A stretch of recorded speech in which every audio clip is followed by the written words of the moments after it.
Good day, class! So, it's our day 5 of class discussion, no? Sa ato ang ika-second week sa atong summer class. And welcome and good day. So, sa pagkakaroon, ang ato ang topic nga i-discuss is the high-risk stop and high-risk arrest. But before that, I would like to commend you for the effort always. Pero, mastorya lang ko gamay. Ayong class. Gahapon I found out that there are some students nga wala gid may tan-aw sa ato ang video class discussion, and it's so sad for me kay you don't wala jud mo kay ba kung unsa kakuha ng struggle ani, no, just to make a video para sa inyo, ha, para dili mo mayon tang natay klase nga ma-miss and then mas masabtan ninyo ang topic because pwede ra jud kayo ninyo i-review hasta kapila ninyo gusto. So I hope lang, class, nga kato gahapon na hitabo nga nag-serve to siya as a lesson. So dili man ipog sanay nga dili ta matan-aw sa video. But naon ninyo, class, para ra jud ni sa inyo, ha, at least man lang puhon dili mo magtanga kung mahimo mo mga future law enforcers kibaw na magun sa angay buhaton ninyo. Kini siya mga guidelines, kini mga procedures dire, grabe ni siya ka-importante gyud. Okay, kung wala mo, mo na giingon nga I wish you luck. But para sa mga responsableng estudyante dira, thank you kayo sa inyong time always sa pag-invest ani. So sama ako ginabalik-balikon nga dili jud na kawang or sayang ang time nga inyong gihatag sa kuha ug sa kini ang pagtanaw niyo sa video because para ra jud na sa inyo hatanan. So sa ato pong mga viewers dano sa laing schools, thank you kayo sa inyong pag-watch. Or sa atong viewers from other sections, salamat kayo sa pag-watch ninyo. So karon, kini atong hisgutan is importante na sad kaayo na sad ni siya. So ugma mahuman na nato ang ato ang kuan. Kini nga mga topics nato sa kaning mga procedures or mga guidelines class, kay ako na siyang gituyo karon within karon nga week mahuman nato na. Kay per next week lahi na sa dato ang topic na nasad tay new topic, no. So kini siya nga sequence or flow, ako ron na siyang follow sa gitawag na to course outline na to. So para ani nga subject.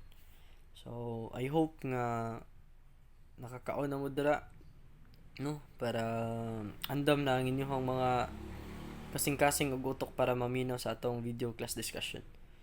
So much for that. Let's start. So high risk stop and high risk arrest. So in initial stage, upon the receipt of information involving movement of armed person or persons, either singly or in group, including unauthorized movement of government troops or immediate response to a reported commission of crime penetrated by armed persons, the PNP shall immediately. So kini asya, class, kining gitawag na to high risk stop and high risk arrest. Mahitabo lang ni siya kana bitawng natay gitawag nga mga naga-involved na gini siya og mga armed persons. So kana siya dili na gid basta basga ang risgo nga ikahatag ana sa mga law enforcers when magkandak sila nga ilahan ng dakpon or ilahan ng ipaurungon. Kay possible man jud musukol gina. So mao na nga daagid ni siya gitawag na to nga importante gid kay siya nga planuhan pag-ayo. So karon makita nato kung unsay guidelines para ani. So mo bitaw ni class akong gingon sa inyo, ha. So katong previous nato katong sa paggandak og checkpoints, spot checks, accosting, body frisk, di ba? Kay ba na unsay mga procedures ato. So sa nalabay nga mga adlaw up to this day, ikalima na to nga adlaw, nagkataas gid ang level sa ginatawag na tog mga trabahoonon sa usa ka law enforcer. And then karon na nata sa high risk. So when we say high risk, dili na jud na siya basta-basta. Gagmayng sipyat class nga dili ta maka-follow ani nga procedure will lead to pwede jud makakuha og kinabuhi whether sa gitawag na tog law enforcers or sa gitawag na tog mga civilian nga naa diha at the same time sa katong mga suspected groups or katong person. So mo nang importante jud kay ni siya nga aware ta ani og kay bawta.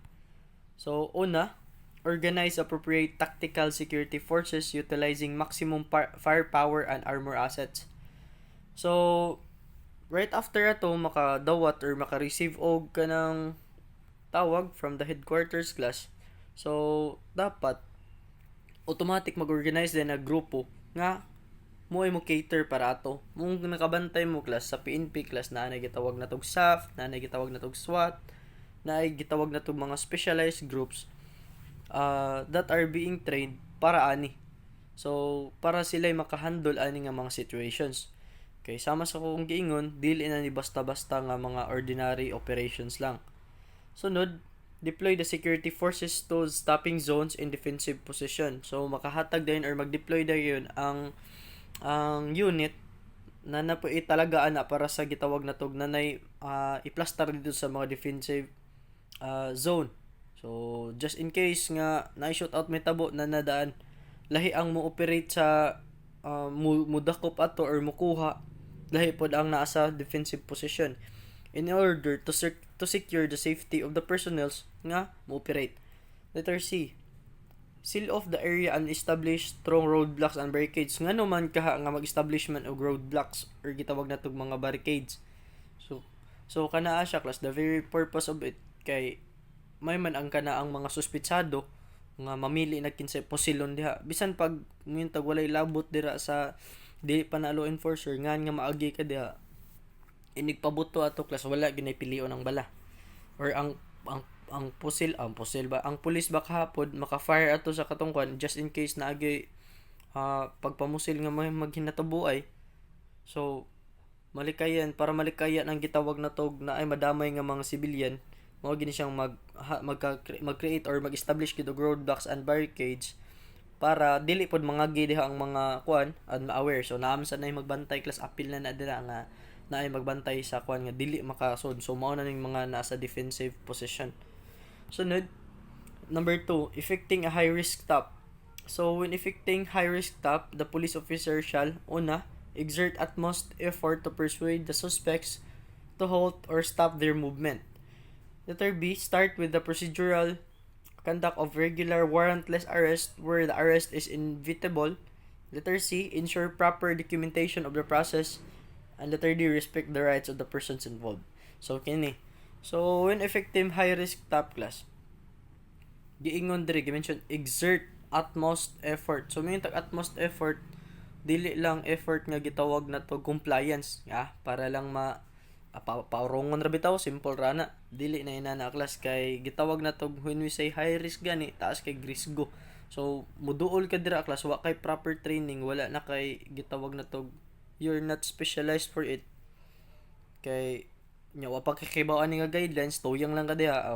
Mo nagingon sinseyo ka bisan pagkapila ka nagdadrag high powered nga armas, if wala ka naga-follow guidelines, paksi gyapon ka mo na akong gi-discuss sama sa tong previous discussion sa karon entire week. Kini ato naghisgot man gitag mga procedures, mga guidelines, mga protocols nga murag gid akong gingon nga himurag nang murag manual, di ba? Ako tong gi-sample nga murag motor. Bisan pagkapila na mahalon sa usa ka motor, if wala ka naga-follow sa manual na unsay ipagasolina, unsay maintenance na guba ginay mong motor. So sama sa any operation samot na kini nga high risk or tagtaas kayo nga risgo sa kinabuhi nimo or sa kinabuhi sa mga civilian nga possible nga gitawag na tog malabot, maapil. So muna no. Sunod, gitawag na to start with the procedural conduct of regular warrantless arrest. So in conducting arrest ani class, gitawag na to, di ba, high risk man siya, possible immediate kayo ni gitawag na to. So pwede gid ang usa ka gitawag na law enforcer ani nga mohatag og warrantless arrest kay possible ani class kanay gikan sa mga hot pursuit kani siya mga inay high risk. So gikan sila ni puga and then igdakop nimo, then pwede na kay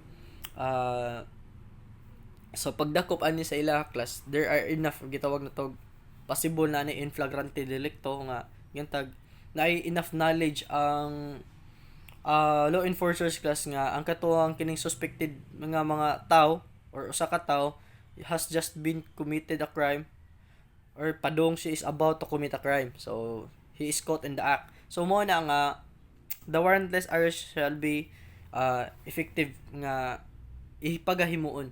Sunod, dapat inig kuha na to, inig pag-stop or pagkuha ani sa kaning gitawag na tong suspected persons, dapat yun nga naagi giingon diri ensure the proper documentation. So dapat naagid nga naman sa may purpose ana para gitawag na to nga ining flow ninyo inig madakop na to niya nga sa katawo na may proper documentation, like nag-video mo sa kuan operation nya na-follow ninyo ang gitawag na to nga procedure. So wala mo'y nalabag nga law, di ba? Kay nag-follow man ta sa guidelines mo na ina naka-importante. At the same time, nakita per documented pod ang inyong gipangbuhat para mapakita didto nga wala mo'y nalabag sa rights anang tawhana. Kay ang giingon diri sa letter D, respect the rights of all the persons involved. Sa may pasabot ana nga inig dakop na sa usa ka tawo bisan mapa-warrantless man na or with warrant, you respected the rights of atong tawhana.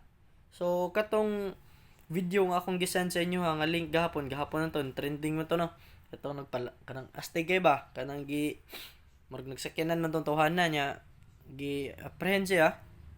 Wala ra gid siya labtidayon sa police officer. Sakto gitong gibuhat sa mga police officer class nga wala dayon niya posasi. Bisan pag tubag-tubagon pa ka, bisan pag singkasingkahan ka dira mo kuan jud kag maximum tolerance mo gina class. Kato siya good representation of the police officers to. Makaingon jud ko nga naa gito sila enough knowledge and training gid kay makita man nga kanang wa sila magpadalos-dalos sa ilahang kuan.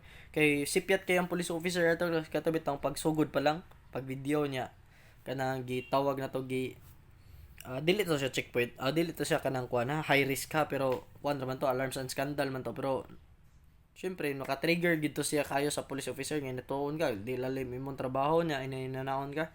Mabilib lang ko sa police officer nga wag niya sumbaga, wag niya unsaada yon. So pasagdaan sa siya magdada dito na hilabtan siya katong mura na siya ni hapak na siya or siya ni nagsugod og kanang cause og kuan, so nanay threat kumbaga. Pero nakakita ba ta dito sa video nga gitutukan siya pusil or wa, di ba? Wala no. Nga naman wala man toy pusil ang usa ka tawo.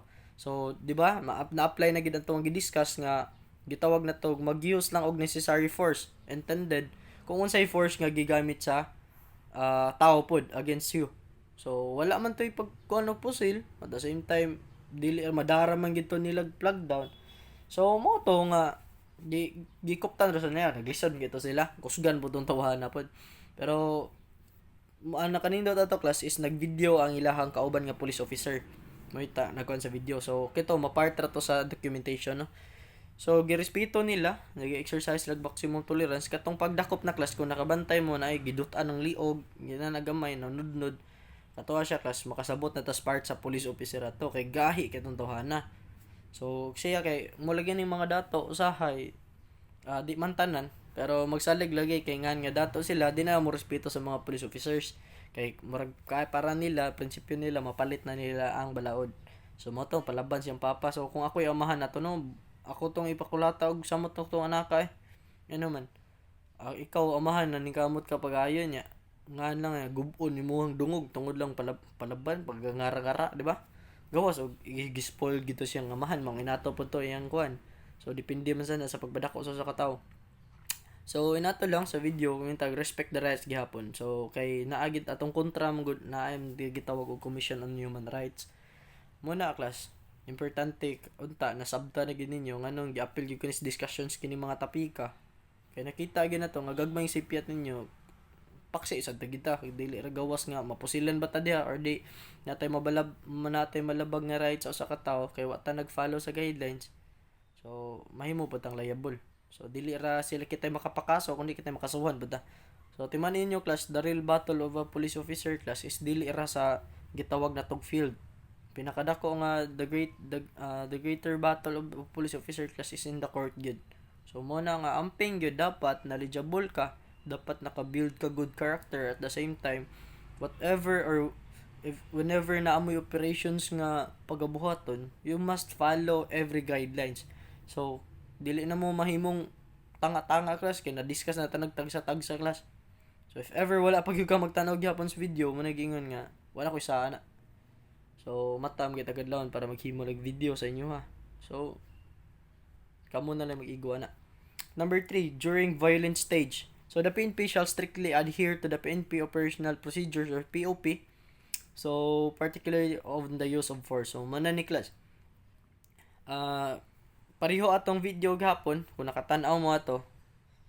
Kato ang violent nga reaction sa usa ka tawo nga dakpon siya mura siya bata ba. Kato makaingon man tag violent stage gito kay nahimo man to nagka-cause naman gito siya og kanang attention nakakuha to gyud attention sa mga tao. At the same time kung may tag dito siya violent ni submit na to siya largo sa usa ka police officer nakistorya ra tag taron pero sa iyang approach wala.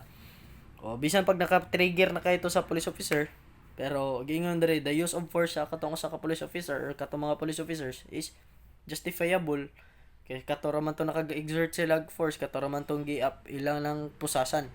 Di ba? Pero wala man to sila nagagamit og force nga ila tong gisumbag, gikulatan nila dito. O di ba? Wala man. So inana no. Pero naghisgot man kita karog high risk sa kining operation class inig kuha na to taas gyud kay ang risko alerto na gyud ka anytime ready na yung firearm loaded with ammunition at the same time ready na jud ka mo kuan if ever inig duol nimo kuan ana naman mo safety measures ana kana siya class dili ko makadiscuss ana unsaon pagduol nga proper pero sa kanang approach lang kakuan ko pero sa kanang inig technique na gyud ninyo ana class dili ko ka istorya ana kay ngano man wala pa mo ko mag-undergo og training di ba. So di pa ko kakuha na kay wa pa po ko experience ana personally ana. Pero base lang sa guidelines na to, I can share with you. Pero og sa kanang tag application gyud wala ako kasway wa pa mo mag-training, di ba? So man ginana lang. So mao na to no sa kanang high risk kag sa kuan. So arita police defensive roadblock. So it is a temporary installation of hastily built barricade set for halting traffic to facilitate the apprehension of or neutralization of an armed person or suspect on board on a motor vehicle. So kining police defensive roadblock just in case na sa pagdakop sa katong effecting high risk stop and arrest class ongoing pa to mo na nga mag-set dayon og roadblock. So butan ta lang gikan sa Sandrem padong sa Bugo. So niki-coordinate dayon ang Sandrem sa adjacent municipality or city which is ang Bugo kay padong ari ang mga katong mga suspetsado. So maghatag dayon og mag-conduct dayon og roadblock kanang kuan so barricade magpaali dayon sa diris Bugo kumbutan ta lang dias may kampo. So apil na ni sa roadblock sa ang kanang gitawag dito nga checkpoint. So na naman na yung mga naka-assign ng mga police officers diha or kato ang team defensive team. So para kana siya nga nung create mag roadblock or kanang yun tag barricade in order nga dili sa mapagi og lain nga mga kuan. So para inig fulfill sa trabaho sa gitawag na to katong team nga nagahandle ato sa magkanda og effective the high risk stop or arrest is mapadali na lang sa ila ha. At the same time madali ra pag-apprehend sa katong mga suspetsado kay di naman to sila mako-proceed og laing area. So ano lang procedures in conducting a roadblock. So unsa man dari procedures na pud sa so in conducting a roadblock so importante sa niya. So before a roadblock so sa wala pa magkandak og roadblock organize appropriate sufficient police tactical security forces utilizing maximum firepower and armor assets if any with the following team composition. So sa kining team composition class naka-familiar naman pero nalay na puno. So before sa paggandak og roadblock dapat naagi tay gitawag nga nananadra kung kinsa mga tactical force, security force ang gitawag na to gihatag mindre sufficient dapat enough di na magkuwang-kuwang dapat ang team kini nga team is kompleto gini dili lacking nga naman missing sa usa ka part dira or gitawag na to usa ka police officer nga kinahanglan na nga team so will lead to nga may banan jud ang chances sa success sa inyong operation. So sunod dapat utilizing maximum firepower. So unsa may pasabotan ni dapat yan na tagtaas gid ang risko dapat magagamit na gid sila og mga high powered firearms. So just in case na i-shoot out may tabo may tag ang mga suspetsado naga M16 naga AK-47 naga M14 nya kamo naga 45 38 9mm unsa man kang lugian niya di ba? So muna nga dapat ha mga kwan yun na. So an armor asset so nagin mo mag-wear gid mo mga vest ana nga na gitawag na tog armor. So nya mga sa kuan sa head ninyo. So kompleto na matik na siya. Sunod, mo na team composition. So kini the team leader, so familiar na kay tani class. So in every road sa road mapa-roadblock, mapa-checkpoint, so naagi ni siyang team leader. So shall lead and take responsibility in the conduct of roadblock, preferably an officer with the rank of at least police lieutenant. So I am done discussing with it naman sa katuang checkpoint. So kato na lang muna puno. Kini na forward observer or spotter. So PNP personnel who will point profile suspected vehicle vehicle subject for roadblock. So kung kinsa toy kuan mo ni ilang role sa spotter o sa observer nga siya mo mingitawag na to mo profile or kini mo point out kung kinsa to ang katong sakyanan ng kuan i-roadblock. Sunod, spokesperson. Team leader or member who is solely in charge of communicating with the armed suspects on board or motor vehicle subject of the roadblock. Diba sa katong checkpoint class naman po to'y spokesperson, which is siya to ang muduol, magpaila, at the same time magpahibaw sa mga motorista nga nangagi nganong nagkanta og checkpoint or unsay rason sa operation. So kiniya po si spokesperson diri same raga po niyang function, pero lahi na lang ang situation kay siya na yung gitawag na tog istorya sa mga armed suspects. So sasakay sa ilang tag motor baron or sakinan. So siya na makig-istorya sa kuan sa flow sa information sa kuan kay una man gina class namin gina proper approach or makig-istorya. If ever di ginamada mo na ginang mahitabo nga kuan naka-ready na sa naang kuan na dili na naglakaw na nga nagpasaya-saya na ni si spokesperson na kay risk go kani. So mo na nga naga-ready na ng team ini gagmayng lihok ana sa kuan binutuhay gina. Pero mo bitaw na importante kay ni ang kuan ni role ni spokesperson kay diha sa daga-diktar whether mo surrender ang katong mga suspitsado or dili. So kung wa siya tarong approach mo singka ka siya largo no. Saka man mo pagkukod-gukod mo di patay maka-trigger to prog taro lang approach possible pa bisan pagmingintag sa pagkapila na buang tao tarongon lagi nagstorya matarong ra jud na. Number 4, sniper. So nanay sniper dere. So to render the vehicle up unoperational to avoid escape and provide firepower support to neutralize armed and hostile suspects during firefight. So grabe no, nanay sniper. So kini agud siya class nganong nanamay sniper. So atong topic high risk stop and arresting, di ba? High risk arrest. So kini siya in conducting roadblock dapat nanay gini siya kay mas dali naman lang just in case mutakas pa gito or kuan nga nang mingon gitag nanay shot out nga kuan dali ra jud kaayo kay ang sniper is naka-plaster naman siya. So kining gitawag na to mga hostile suspect during firefight. So sa pag binubuta kini mga suspect yung mga ingon tag mga misukol gid aggressive. So advantage kay class na sniper. So kung nakabantay ka class sa mga military pinaka-risgo na pinakaunahon ang kontra ni sniper class sniper pod. Pero kining mga tagnani sa roadblocks lang walay makontra sniper impossible. Lisod man pug kay ng sniper mag-sniper ka diha sud sakyanan, di ba? So kinahanglan pa ka mga ablis bintana, di buak na nay mo dan sa kuan. So kini siya kuan jud ni advantage ni jud kay ni siya sa side sa police officer. So mo na siya. Number 5, investigation sub-team. So in charge of the investigation and documentation of the roadblock. So mo na ilahan na sila na maghimo sa report ana, sila na magagitawag na tog sila na in charge ana sa unsa man to kisa mga tawo nga naka-assign didto sa pagkanda og roadblock, unsa nga time gi-operate, if ever nadakpan na nila kinsay mga names sa mga suspitsado. So sila na naka-assign para ana. Number 6, search arresting team. So designated to conduct search, seizure and arrest. So kini sila right after to na to lain ginislag function no. So ilang trabaho is kung na-secure na to nila ang arrest, ako layo nang arrest diri ka sa ina na ning search and seizure. Kay nagsikag ukay dira nya wa pa na ninyo gipang hold ang katong mga tao di possible gid magitawag na tog pusilon bala mo largo diha. So yun na gina-arrest o na mo mag-search. But in the presence of them pod gihapon nya naaman mo gitawag na to katong documentation. So natin nag-video sa while mo nag-search para walay maistorya ang tao nga namoy gibutang diha, di ba? So mo na siya. Last slide. Number 7, security sub-team. So task to provide security in the roadblock area and ensure exclusion of other vehicles and civilians not subject for roadblock. So sila na kanang kuan, kanang mga wala ray labot nga i-hold. So palabngon na lang sila. So kay maklain si kayo maghatag-tag inconvenience gud, pero just in case importante grabe jud nga dako nga kuan mo na mapugos jud og request ng hold jud sa tanang mga gi. So ipadaplin ra na sila. So mo na. Number 8, blocking pursuing sub-team. So task to block pursue fleeing suspect. So just in case pagkandak sa roadblock, unsa man ang barricade di lang gid maagan, like mutakas gid sila. So kini si blocking pursuing sub-team, they are the one nga ilahang role is mo gini mugukod ani. Nanay ginukuray na mana, pero tagsa rin na may tabo kay sa pag plug down pa lang sa kuan sa roadblock dili na makalabang. So kana lang. Ano pa day?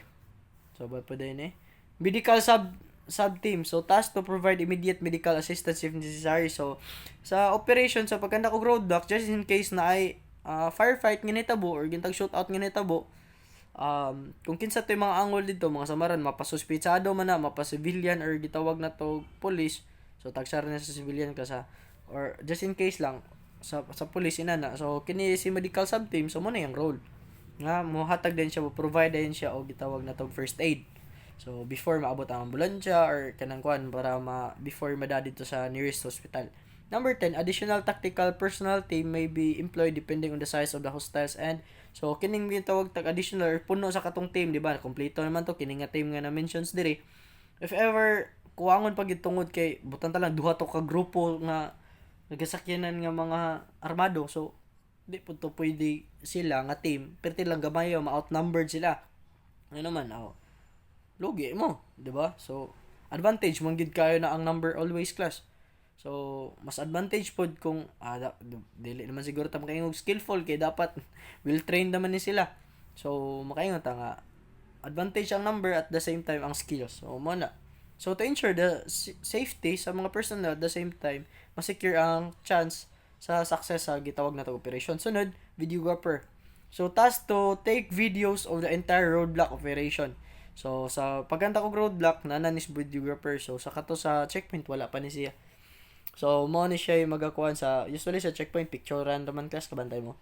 So sa videographer, so siya maghatag og video, so na ni gamit niya tong talent if ever mag-video ta na. So para niya sa kuan sa entire roadblock operation. So right after na kini nga video dili ra na pang my day. So kana siya i-forward na dito sa katabi taong investigation sub-team, ihatag po ni dito i-submit kay para appeal na sa report nila dito. So para sa entire nga nung hitabo. So class, maoro na siya karon atong high risk stop and high risk arrest. And gitawag na to procedures in roadblock operation. So class, salamat kayo sa inyong pagtan-aw as well as sa paghuman na nga video. So kamo class, please lang gyud tan-aw lang jud mo sa video class kay importante gid ang taong kay atong mga topics. Ha? So that's it. Sa mga viewers na to from other schools, thank you so much and I hope you learned something in this video. And see you tomorrow class for the last video discussion nato for this week.